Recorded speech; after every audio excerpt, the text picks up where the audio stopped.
Con el permiso de la presidencia. Adelante. Al pueblo de México, a nombre de las diputadas y diputados del Grupo Parlamentario del Partido del Trabajo, acudo a esta tribuna para recordar el 104 aniversario del inicio de los trabajos del Congreso Constituyente de 1917, que expidió la Constitución que actualmente nos rige. Nuestra norma fundamental es producto de la revolución iniciada en noviembre de 1910 por los grupos inconformes con la entrega de la riqueza nacional a las compañías extranjeras que se realizó durante la dictadura de Porfirio Díaz. Minas, petróleo, electricidad y otras áreas de la economía nacional fueron entregadas al capital extranjero inglés y norteamericano preferentemente. Además de la política del dictador Díaz de privilegiar al capital extranjero a la defensa de los justos derechos de la clase trabajadora, que fueron brutalmente reprimidos por el ejército de Díaz en las huelgas de Cananea y Río Blanco, entre otras,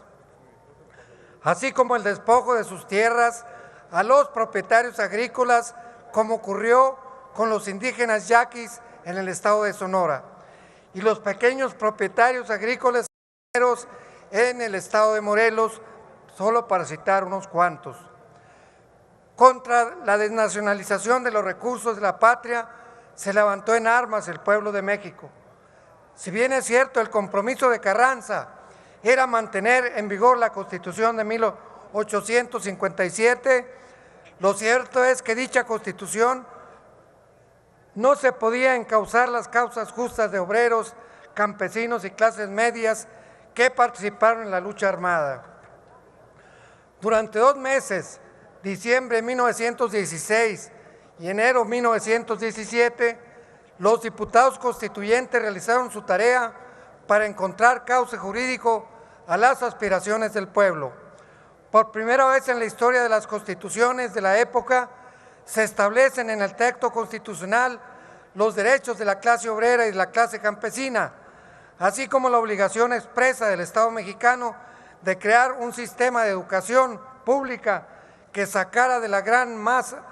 de la población de la ignorancia en que se encontraba durante la dictadura de Díaz. Los derechos sociales son una aportación de México a la cultura jurídica universal y son producto de la sangre derramada por cientos de miles de mexicanos en esta lucha armada. Otro rasgo distintivo lo estableció el artículo 27, y es el concepto de propiedad originaria de la nación sobre los recursos del suelo y el subsuelo, y a partir de ello derivar la propiedad privada, pública y estatal y social, facultándose al Estado mexicano para imponer las limitaciones que dictara el interés público.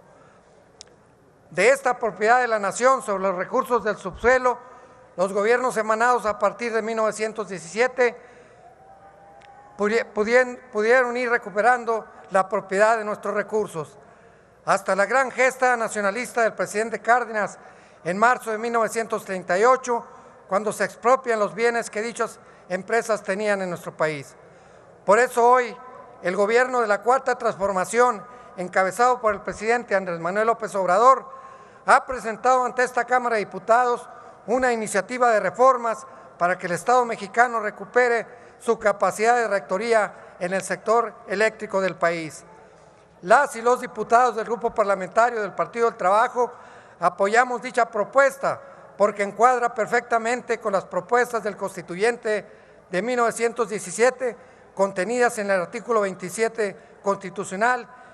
y que gobiernos neoliberales a partir de diciembre de 1988 y hasta noviembre de 2018 se encargaron de ir entregando al capital extranjero nuestros recursos naturales. Es por ello que a 104 años del inicio de los trabajos del Congreso Constituyente de 1917 se estructuró jurídicamente la Tercera Transformación y los mexicanos de la presente generación refrendamos nuestro compromiso con el pueblo de México para que le devolvamos la riqueza pública que injustamente le fue arrebatada. Rendimos homenaje a los diputados Heriberto Jara, Francisco J. Mújica, Manuel Aguirre Berlanga, entre otros, quienes supieron estar a la altura del reto histórico que el pueblo de México les entregó para que tuvieran la convicción de que por encima del interés particular está el interés supremo de la nación. Unidad nacional, todo el poder al pueblo, es cuanto, diputado presidente.